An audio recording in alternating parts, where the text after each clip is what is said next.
बोलो।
इति एहिपरि ते तुमको ज्ञानम ज्ञान अख्यतम कहली गुह्यत गुह्य गुह्यतरम अधिक गुप्त मया मो द्वारा विमृश्य चिंता करी एतत् एहा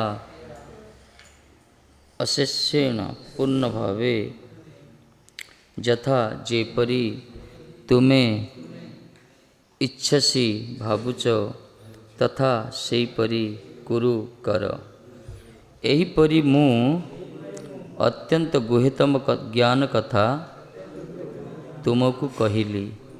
वर्तमान ए संबंधरे भल रकम चिंता करी जहा करुछ कर। भगवान तांकर जहा कहया कथा कहीदेले। बर्तमान कहउछन मु तुमको गुह्यतम कथा तुमको कहली। कौन गुह्यतम कथा? तमेव शरण सर्वभावेन गच्छ, तमेव शरणं गच्छ सर्वभावेन भारत। कहले हे अर्जुन सर्वत भाव तुम शरणागत हो जा। कहले मोरी पाखे शरणागत, मोरी पाखे शरणागत तुम परम शांति परम शाश्वत पद लाभ कर। तेणु गुह्यतम कथा मु तुमको कहली। बर्तमान तुम जहाँ इच्छा ताहा चिंता कर, तुम जहाँ करछ कर। भगवान अर्जुन को ब्रह्मभूत ज्ञान कथा कही सारे। ब्रह्मभूत ज्ञान कथा कहले। जे ब्रह्मभूत अवस्था अच्छी से प्रसन्न अटे। ब्रह्मभूत प्रसन्नात्मा न शोचति न कांक्षति समं सर्वस्व भूतेषु। जे ब्रह्मस्थिति जे अच्छी से कौन से प्रसन्न होती। तार किसी दुख ना कि तार किसी इच्छा भी ना। ताहे हूँ गुह्यतम ज्ञान कथा। यहाँ हूँ गुह्यतम कथा। ब्रह्मभूत प्रसन्नात्मा न शोचति न कांक्षति।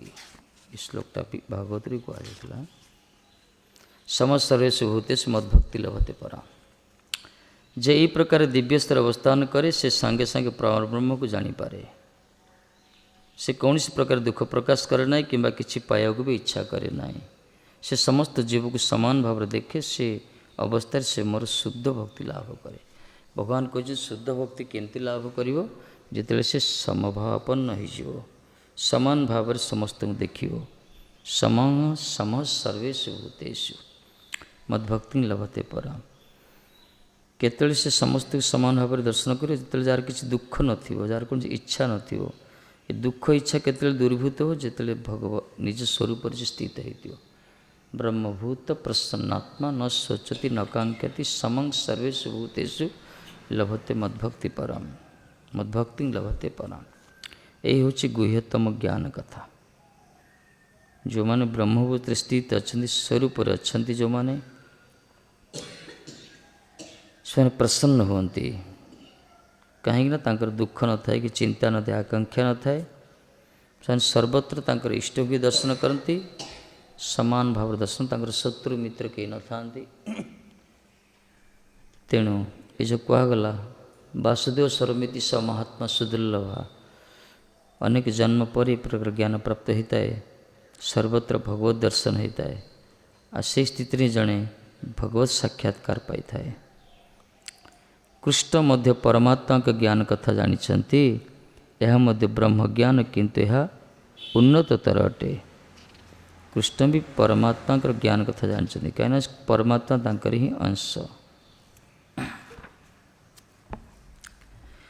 एठारे भगवान श्रीकृष्ण अर्जुन को कहते से जेपरी भावुंट सेपरी करिपारंती तांके कया कथा कहले जत इच्छसी तथा कुरु तमें जहाँ इच्छा करछ ताहा कर।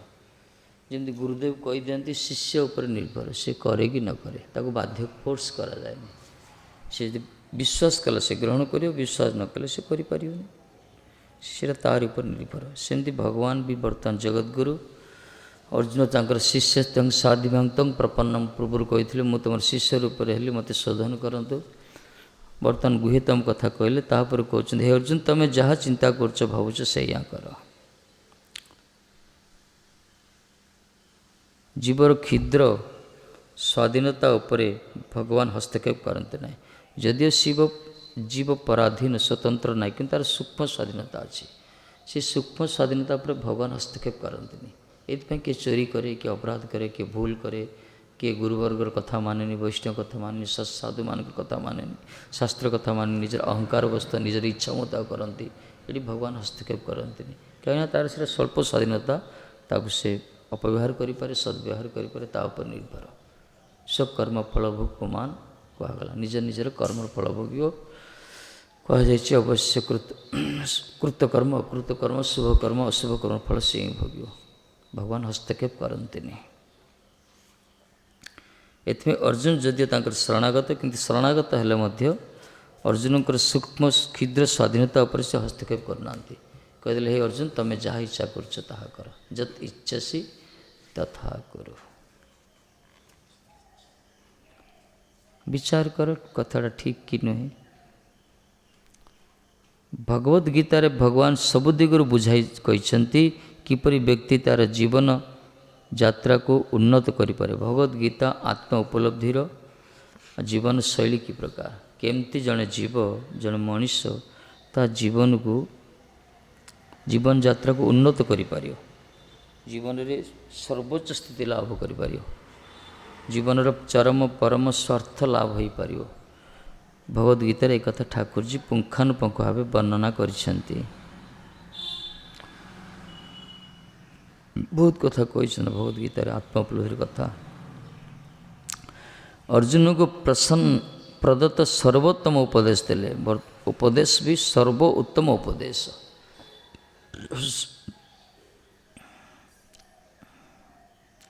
सबुठु उत्तम उपदेश कौन तमेव शरणं गच्छ सर्वभावेन भारत।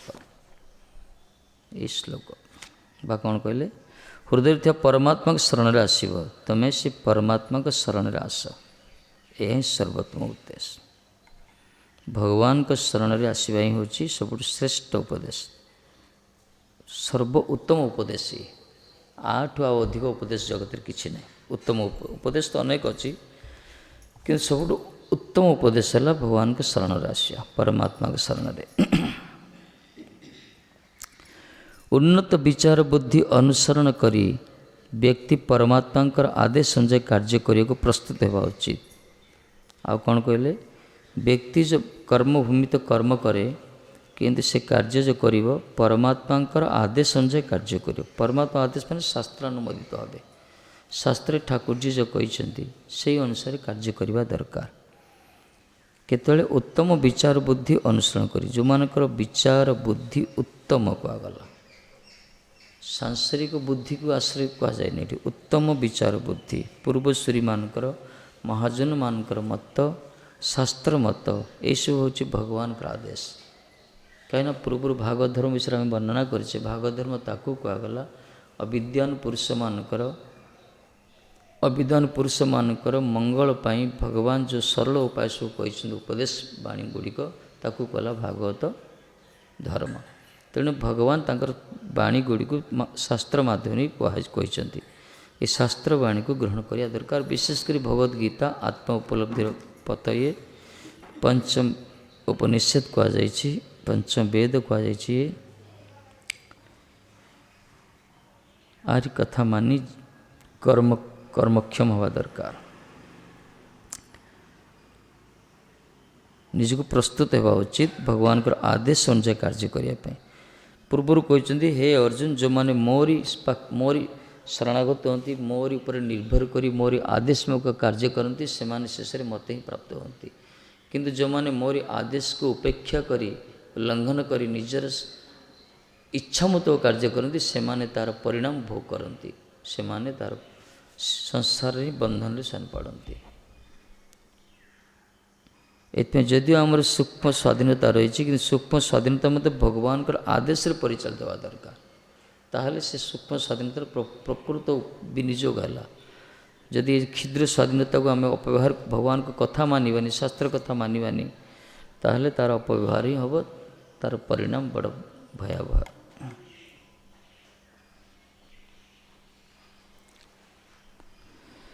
ବିଚାର ବୁଦ୍ଧି ଅନୁସରଣ କରି ଗଲା, ବିଚାର କର, ଉତ୍ତମ ବିଚାର କରିବ, ନିର୍ଗୁଣ ବିଚାର।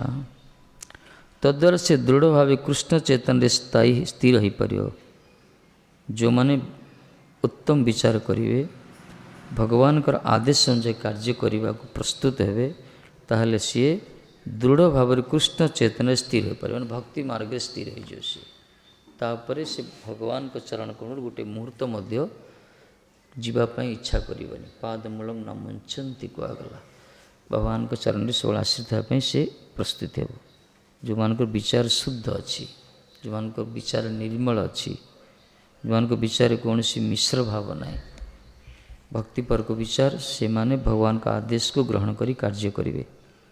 ଏହି ପ୍ରକାର ଯେଉଁମାନେ କରନ୍ତି ନା, ସେମାନେ ଦୃଢ଼ ଭାବରେ କୃଷ୍ଣ ଚେତନାରେ ରୁହନ୍ତି, ଭକ୍ତି ମାର୍ଗରେ ଦୃଢ଼ ଭାବରେ। କିନ୍ତୁ ଯେଉଁମାନଙ୍କ ବିଚାରଟା ଗୁଳିଆ ଅଛି, ସିଦ୍ଧାନ୍ତ ନୁହେଁ, ସେମାନେ ଭକ୍ତି ମାର୍ଗରେ ତିଷ୍ଠି ପାରନ୍ତିନି। ସେମାନେ ଗୋଟେ ଦିନେ କରନ୍ତି, ଦିନେ କରନ୍ତିନି, ଦିନେ ଆସନ୍ତି, ଦିନେ ଆସନ୍ତିନି, ଦିନେ ଜପ କରନ୍ତି, ଦିନେ କରନ୍ତିନି, ଠାକୁର ଦିନେ ଦେଖନ୍ତି, ତାପରେ ଦେଖନ୍ତିନି। ଏହି ପ୍ରକାର ତାଙ୍କର ସବୁ ବିଚାର। ତାଙ୍କ ଭକ୍ତିରେ ଦୃଢ଼ ନାହିଁ।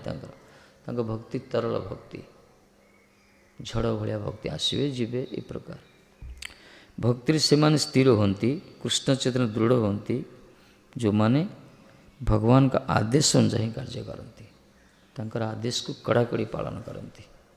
ଭଗବାନଙ୍କ ଆଦେଶ କ'ଣ? ସବୁବେଳେ ସତ୍ସଙ୍ଗ କରିବ, ନିତ୍ୟଂ ଭାଗବତର ସେବା କରିବ, ସବୁବେଳେ ଆରତୀ ଦର୍ଶନ କରିବ, ହରିନାମ କରିବ।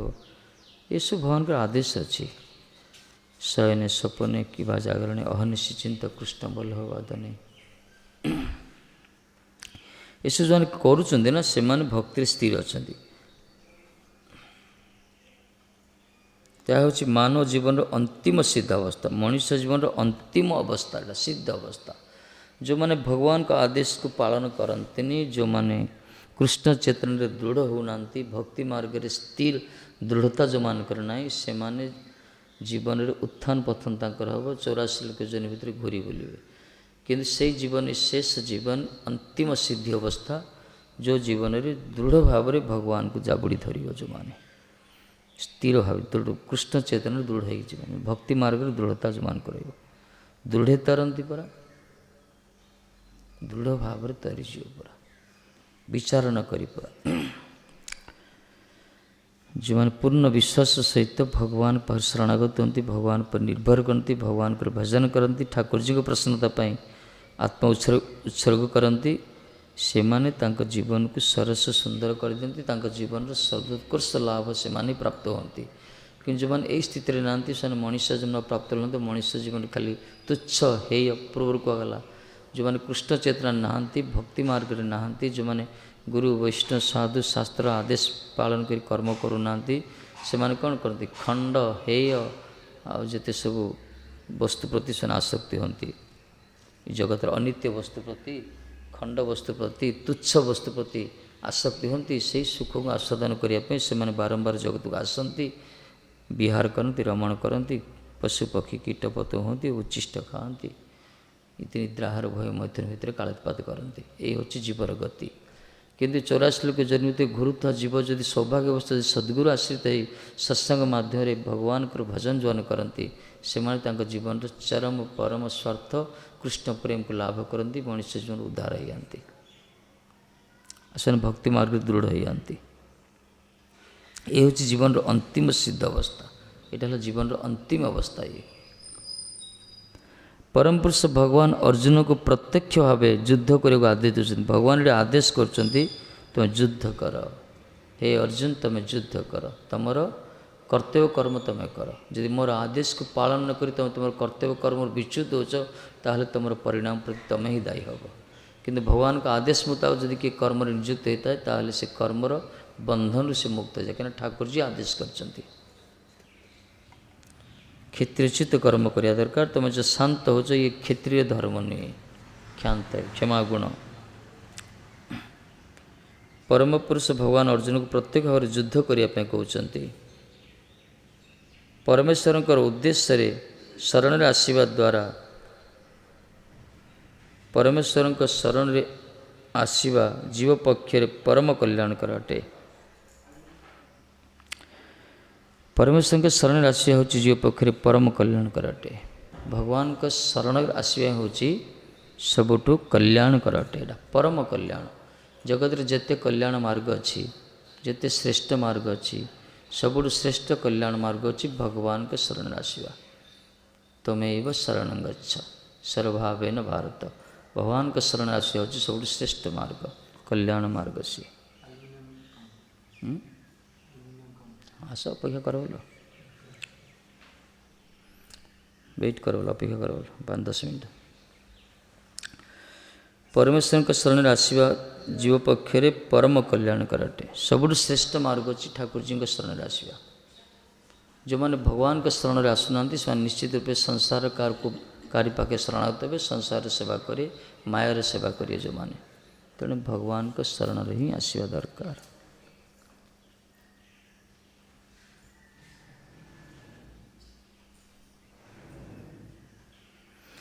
ଏଥିରେ ପରମେଶ୍ୱରଙ୍କର ମଙ୍ଗଳ କଥା କିଛି, ଏଥିରେ ଭଗବାନଙ୍କର କିଛି ମଙ୍ଗଳ, ତାଙ୍କର କିଛି ଲାଭ ନାହିଁ, ଆମରି କଲ୍ୟାଣ ପାଇଁ ସେ କହିଛନ୍ତି। ଝିଅମାନଙ୍କର କଲ୍ୟାଣ ପାଇଁ ସେମାନେ ଠାକୁରଜୀ ଏତେ ସବୁ କଥା ଶାସ୍ତ୍ରରେ ସବୁ ବର୍ଣ୍ଣନା କରିଛନ୍ତି। ଏ କଥାକୁ ଯିଏ ପାଳନ କରେ ତାର ହିଁ ମଙ୍ଗଳ ହେବ। ମଙ୍ଗଳମୟଙ୍କର ବିଧାନ ହିଁ ମଙ୍ଗଳ। ଯେଉଁମାନେ ଭଗବତ କଥାକୁ ଭଗବାନ କଥାକୁ ଅବମାନନା କରନ୍ତି, ଉଲ୍ଲଙ୍ଘନ କରନ୍ତି, ସେମାନେ ଦୁଃଖକୁ ସ୍ୱାଗତ କରନ୍ତି। ସଂସାର ବୋଲି ମିଛେ ଗଲେ କାଲ, ଲାଭ ନ ହେଲେ କିଛି ଘଟିଲ ଜଞ୍ଜାଳ। ସଂସାରକୁ ମରିବ, ଲାଭ କିଛି ହେବନି, ଖାଲି ଜଞ୍ଜାଳ ହିଁ ଘଟିବ ତାଙ୍କର, ଆଉ ଗତି କିଛି ନାହିଁ। ଇନ୍ଦ୍ରିୟ ସୁଖ କରି ସେମାନେ ମରିବେ ଖାଲି। ଶରଣରେ ଆସିବା ପୂର୍ବରୁ ବ୍ୟକ୍ତିକୁ ଭଲ ଭାବରେ ତା'ର ବିଚାର ବୁଦ୍ଧି ପ୍ରୟୋଗ କରି କାମ କରିବାକୁ ସ୍ୱାଧୀନତା ଦିଆହେଇଛି। କିନ୍ତୁ ଯେ ଭଗବାନ ସ୍ୱାଧୀନତା ଦେଲେ, କ୍ଷୁଦ୍ର ସ୍ୱାଧୀନତା, ସେ ସ୍ୱାଧୀନତାର ବ୍ୟବହାର କେମିତି କରାଯିବ, ଭଗବାନଙ୍କ ପାଖରେ ଶରଣାଗତ ପୂର୍ବରୁ ଟିକେ ବିଚାର କରିବା ଦରକାର। ବୁଦ୍ଧି ବିଚାରି କାର୍ଯ୍ୟ କଲେ ପ୍ରମାଦ ନ ପଡ଼େ ଭଲେ। ଆଉ ଯେଉଁମାନେ ଖାଲି ଆସିଯାଆନ୍ତି ଏମିତି ଝଡ଼ ଭଳିଆ, ଯେମିତି କୋମଳ ଶ୍ରଦ୍ଧା ଥାଏ, ନଦୀରେ ବନ୍ୟା ଆସେ, ବନ୍ୟା ଆସିଲେ କାଠି କୋଟା ସବୁ ଜମା ହୋଇଯାଏ କୂଳରେ। ଯେତେବେଳେ ଆଉ ଟିକେ ଅଧିକ ପାଣି ପଳେଇ ଆସିବ, ସେତେବେଳେ ସେ କ'ଣ ହେଇଯିବ, ସେ କାଠି କୋଟା ଆଉଥରେ ଭାସିକି ପଳାଇବ। ଏହି ପ୍ରକାର ଯେଉଁମାନେ କୋମଳ ଶ୍ରଦ୍ଧା ଯେଉଁମାନଙ୍କର, ସେ କୋମଳ ଶ୍ରଦ୍ଧା ବ୍ୟକ୍ତିମାନେ ଭକ୍ତି ମାର୍ଗରେ ସ୍ଥିର ହୋଇପାରନ୍ତିନି। ଏଥିପାଇଁ ଆସିବା ପୂର୍ବରୁ ବିଚାର କରିବା ଦରକାର। ଦେଖୁନ, ଯେଉଁମାନଙ୍କୁ ଘରୁ ଟାଣି ନ ସେମାନେ ପଳାଉଛନ୍ତି, ଯେଉଁମାନେ ବାଧ୍ୟ କରାଯାଉଛି ଭଜନ କରିବାକୁ ଆସ, ଯେଉଁମାନଙ୍କୁ ଘରୁ ଡାକି ଅଣାଇଥାଏ ସେମାନେ ରହିପାରନ୍ତିନି। जो विचार कर मो जीवन में हरिभजन करिया दरकार से बाहर कल से जापारती पड़ी रोचंती ये मार्ग ये प्रकार ये भगवान पाखे शरणागत हवा पूर्वर विचार कर आसिया दरकार जो मैंने जो टाणी अणा है फोन कर बाध्य करके रही पारना से पढ़ाऊँ आसुँच पढ़ाऊँ अवश्य जो शरणागत होती आसला गुरु वैष्णव पाखे श्रद्धान्वित होती से प्रीति रे बांधी रही जाती से आत्मकल्याण होता है।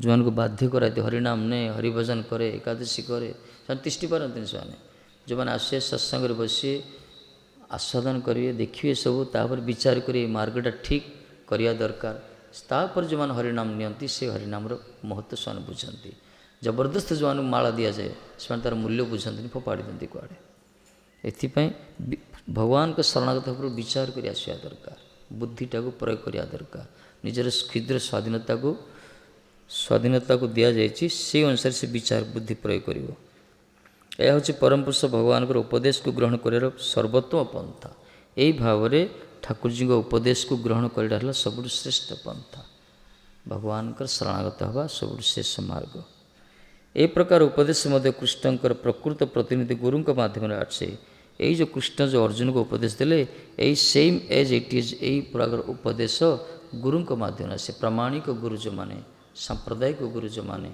आध्यात्मिक गुरु जो माने भगवान को प्रतिनिधि सदृश जो आसती भगवान को अंतर्निहित करुणार अवतार रूपे जो अवतीर्ण होती से गुरुवर्ग मुखर से भगवत वाणी ही निश्चित होता है से उपदेश तेणु गुरुमुख पद्मवाक्य चित्ते करिया बोली कह गुरुमुख पद्मवाक्य ग्रहण करिया दरकार। कृष्ण कृष्ण कृष्ण कृष्ण कृष्ण कृष्ण कृष्ण हे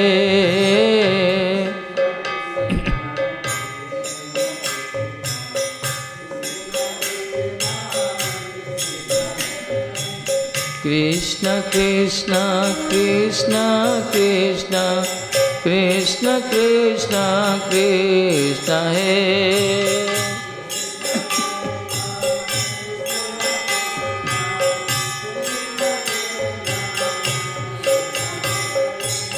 कृष्ण कृष्ण कृष्ण कृष्ण कृष्ण कृष्ण रक्ष मां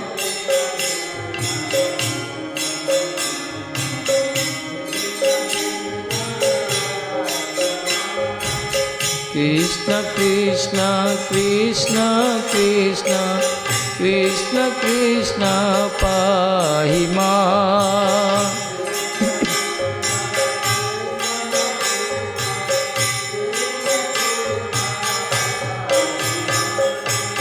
राम राघव राम राघव राम राघव रक्ष मां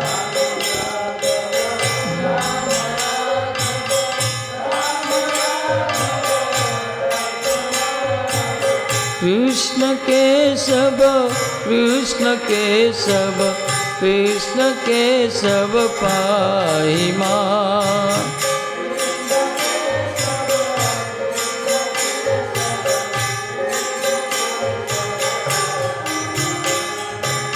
गौर गौर गौर गौर गौर गौर रक्ष मां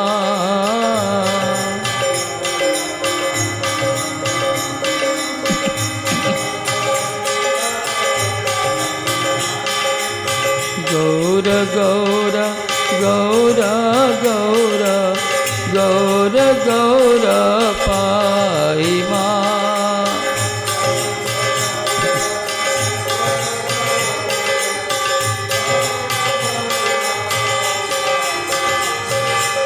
भज गौरांग स्मर गौरांग ल गौरांगेर नाम रे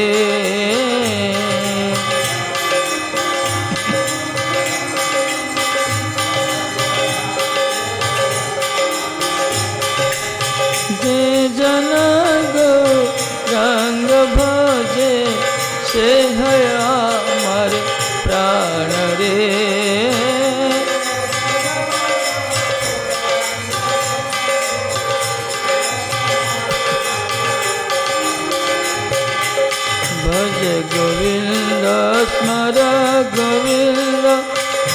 रघुवीर की नाम रे।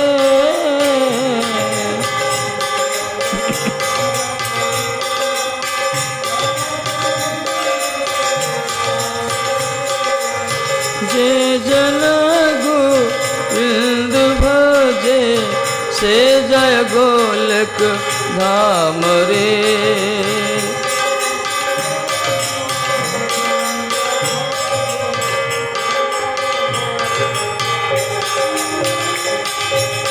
हरे Krishna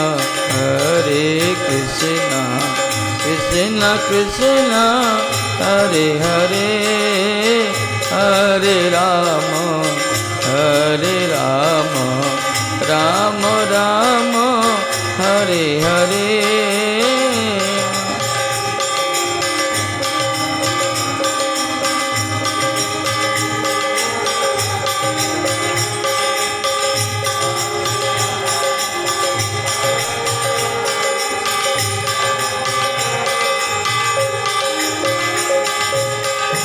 Hare Krishna, Krishna Krishna, Hare Hare, Hare Rama, Ram Ram, Hare Hare।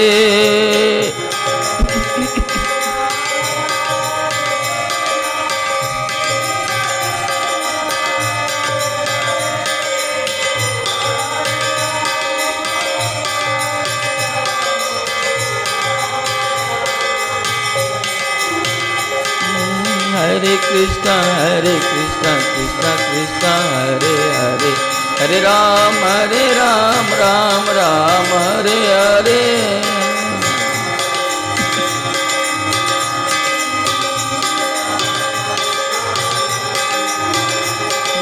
Hare Krishna, Krishna Krishna, Hare Hare, Hare Ram, Ram Ram, Hare Hare।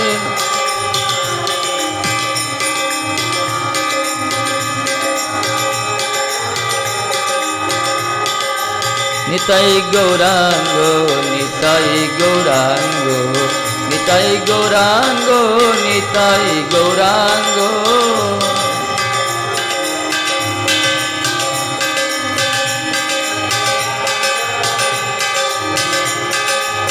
जय गुरुदेव, तिल गुरुदेव, जय प्रभुपाद, तिल प्रभुपाद।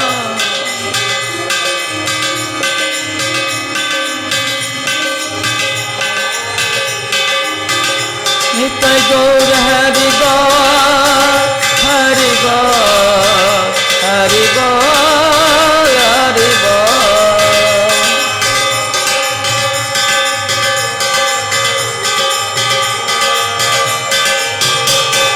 गौर हरि बोल, हरि बोल, हरि बोल।